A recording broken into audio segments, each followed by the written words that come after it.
کار اساسی این کار سر کردم 1977 سالا تا همین تا 2015 سالا من کم کم خودم میکردم. بعد این سرکار کلان شدن، صاحب کسب شدن، صاحب هنر شدن.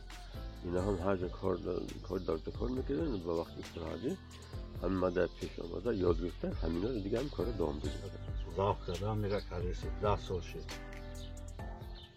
همین کار پدری بزرگی.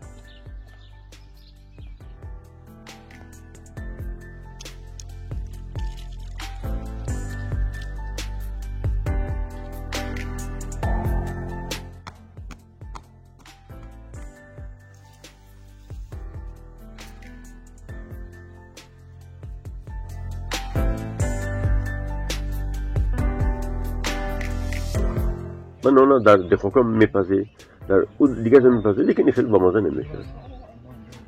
همون اونایی که دخوکا یک هفته بخوری در دلت میزنه. این خوک کلالی یک عمر میخوری در دلت نمیزنه. همون خیلی با پاره میشه.